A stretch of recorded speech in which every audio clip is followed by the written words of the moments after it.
Joining me on Impact Catalyst is Clayton Sizemore, who is the founder of Mindful Movement here in Florida. Welcome, sir. Welcome. So glad to be here with you, Joe. Thank you. So you do a lot of great work. I'm actually just feeling zen just talking to you already. So that's we're off to a good start. That is a good start for sure. So let's do the obligatory 101 on mindful movement, so we know what we're working with, and then we can go a little further from there. You got it. Well, Mindful Movement is an organization that's here in St. Petersburg now, going on 6 years, and we bring health and holistic issues to underserved communities. In particular, we're working in South St. Pete, and we've been really just fortunate and blessed with the success that we've had. You know, we tell people all the time that making a young person mindful is probably the most important thing you can do to them.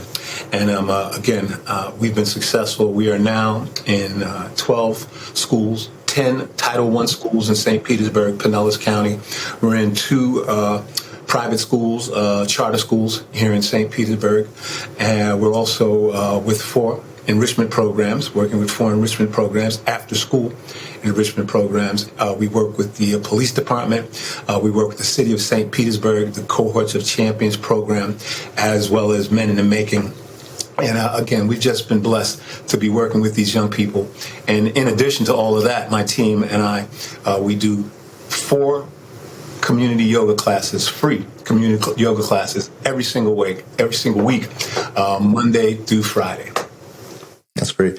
So, we look at the school district, there's a lot of entities, businesses, nonprofits, they all compete for students' attention via the administration. So as you go in and know that the folks you're talking to will have some basic understanding of mindfulness or yoga or things like that, but also know that they have a lot of other things on their plate.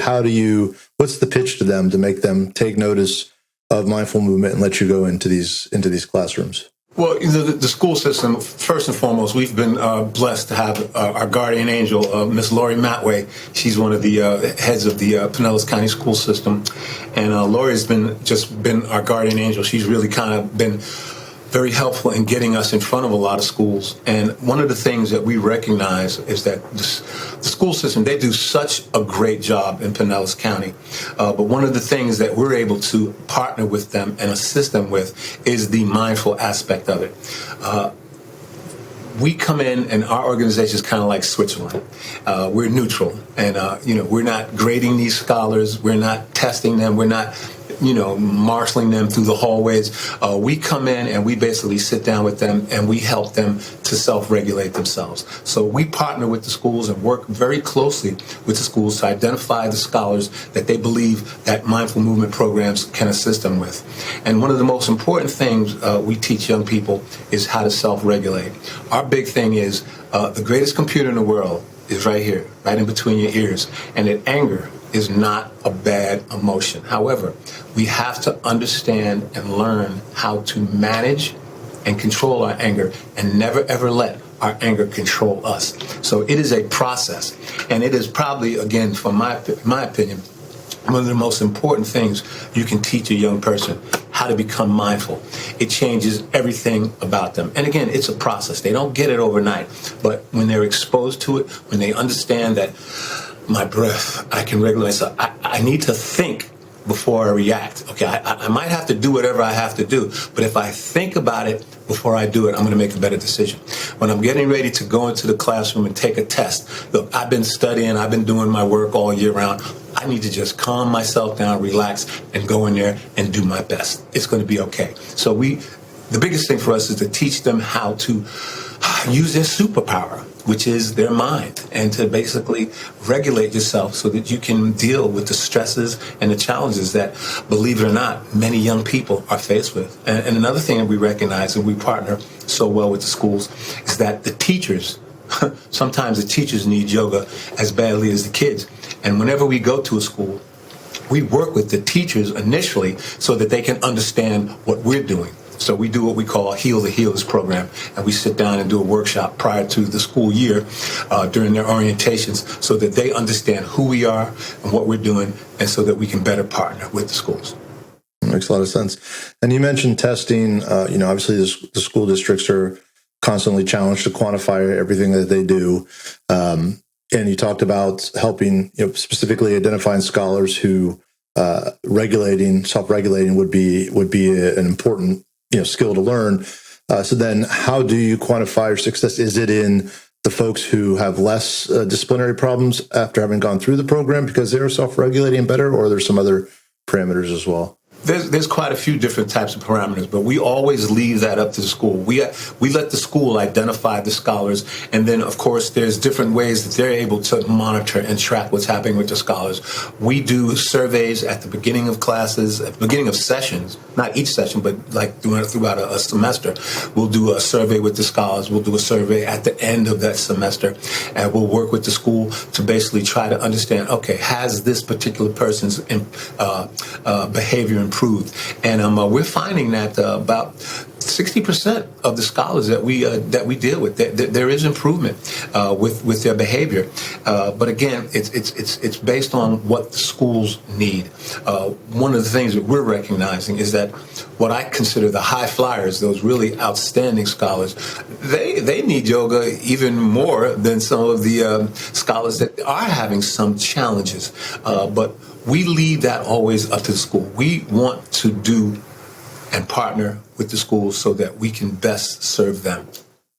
Yeah, and I'm glad you mentioned that, because that was kind of leading to my next thought was, sometimes it's the high flyers, as you mentioned, that can actually benefit from the transcendent elements of yoga and mindfulness, and sometimes they may not have access to it because they don't seem to need the immediate self-regulation attention that others may. So it's glad that you're getting some impact with them as well. So you mentioned yoga. There was a history of using yoga in the name, and then you ended up not. So what's the general? Are there any kind of stereotypes about yoga or assumptions about yoga versus mindfulness, and how, is that a line you have to walk? And if so, how does that go? It really depends. Mindfulness basically means maintaining a moment by moment awareness of our thoughts, our feelings, and our bodily sensations, and really our surrounding environment. And never, ever really, you want to do that through a gentle, nurturing lens. Mindfulness also involves acceptance, which is really, really important, meaning that we have to pay attention not only to our thoughts without judging them, and without believing that there's a right or wrong, but also when we practice mindfulness, our thoughts kind of tune in to what we're sensing at the present moment, and not rehashing or going through things in the past. So that's very important to understand the whole idea of what is mindfulness.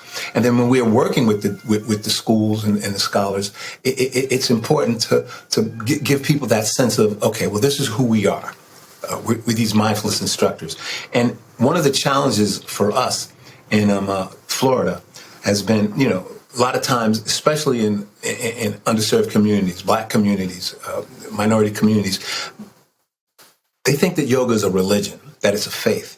So we kind of separated ourselves from yoga because we were once a part of an organization called Urban Yoga, and we changed it to Mindful Movement. And we found that did make a little bit of a difference in terms of just, removing that potential stigma, from the school systems as well as from the community. And I think we've benefited from that. That's great. And, if you talk about working with, in challenged or disadvantaged areas, getting their first blush with these kinds of philosophies and these kinds of practices, what's the responses you typically get? You've been doing it for a while now, but was there sort of a response that surprised you, or what's been sort of the consistent theme of how these kids react to experiencing this for the first time? I'm amazed again at how they're reacting because it really changes them. One of the things we recognize when a young person becomes mindful, and I give the classic example of if somebody was to give you a brand new Mercedes-Benz, what kind of gasoline you're going to put in that car? Matter of fact, the S550 or whatever, you can't put anything but premium gasoline in that car or else it'll break down. So we use that same, and we say to students, well, why do you eat hot Cheetos, drink soda? Why do you do all of this stuff to your body? Is your body more important than that car. I mean, your body is more important than that car. There's no way that car is more important. And so when they realize that, when they become mindful of it, guess what? I know they're not going to stop eating Cheetos and that kind of stuff, but they're going to drink more water. They're going to eat more vegetables. Once you understand that you're doing something harmful to yourself, it changes you. There's something inherently inside of you. It changes you. You cannot continue doing wrong when you know that it's wrong and that you know there's an alternative and other things that you can do. So that mindfulness, that power over time changes them. And again, it improves them. It improves their relationship with their siblings. It improves their relationship with their guardians. It improves their relationship with the community, and it most certainly improves their behavior in school. That's great. So let's get a little bit of advice from you then, or wisdom. If some folks are watching this that have children themselves, or nieces, nephews, or friends have children, what are a few simple things they can work with them on, or mention to them, or talk to them about that maybe move them in the right direction? We use the practice of yoga and mindfulness to basically, I don't want to say, we use that practice to kind of like just enhance things that they already know and they're doing. Again, sitting down, counting to 10, breathing, understanding that your breath is really a superpower. And if you regulate your breath, you're going to basically calm yourself down. You're not only going to calm yourself down, but you'll calm other people down. And again, it is a practice. It is something that you got to do over and over. But I think one of the most important things that we try to let people know, especially coming off of COVID and all these kind of things, is just understanding some real basic things like your sympathetic nervous system, your parasympathetic nervous system, understanding that your immune system, there is 6 basic things that you need to do to keep your immune system strong. So when they understand those kind of things, the 6 things, your diet is very, very important, exercising, which is about yoga, stress reduction, and it's amazing how much stress exists with young people. And it's a shame because I can remember as a kid, I was happy like all the time. Stress didn't exist in my life. Sleep, the fact that, if you got to get a good night's sleep, hygiene. During the height of the pandemic, we're washing our hands 20 times a day. Now, not so much. And then, of course, herbs and supplements. The way that we're eating these days in this country, there's just no way you can get all the nutrients and vitamins in your body. So it's extremely important to understand that. So things like that are things that we really like to hit home with parents. And I think that parents really enjoy. And the kids, they love the practice. They really do. They love the practice once they really get engaged. And, and when we're with scholars, it's like maybe for the first 2-3 classes, we don't do any yoga. We're basically trying to get through to them, trying to understand. We have games, we have curriculums, don't stress the test, the math on the mat. We have a lot of different things that we make the practice fun as they're learning it. That's wonderful. And you mentioned the 4 classes. Can you tell us a little bit about those to finish up? And those are for adults as well as kids? Yeah, these are community classes. We have a class every Monday at the Enoch Davis Center, 6p to 7p. Enoch Davis Center, and then every Wednesday at Mount Zion Progressive Baptist Church, and that class is 5 to 6 every Wednesday. And then we're at the Willis S. John Center every Thursday, and that class goes from 6 to 7.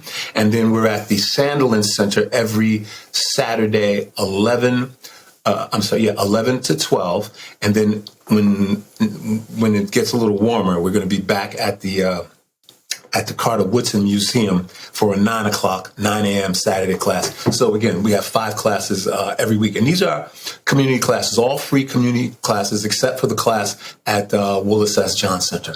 So we want the community to know that this practice, keep the heart strong, keep the body flexible, keep your mind clear. This is an extremely important practice, and I think it's catching on. This is an incredible, vibrant urban community, St. Petersburg, and there's tons. Everybody's doing yoga in this town.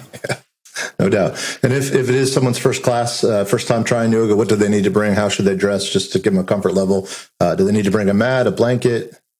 To our classes, you don't have to bring nothing. We have mats, we have bolsters, and trust me, I'm not trying to get anybody to put their leg behind their head. Our programs, our practices are always solid, restorative, slow practices. It's really beginner yoga. But and I have a great team. I have 8 people that work with us at Mindful Movement, and I pride the fact that our instructors, we could take somebody who's been doing yoga for 20 years and somebody that's their first time, and we can give them a class that they can both manage. That's brilliant.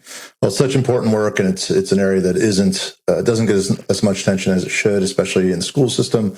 So really wonderful that you're doing that, and we'll look forward to following your continued work and supporting you. And I really appreciate you stopping by and sharing Mindful Movement with us. Joe, thank you for your time. Our goal is to be in every elementary and middle school in Pinellas County within the next 4 years, and we're working towards that. That's great. Clayton Sizemore, thank you. Namaste. Namaste.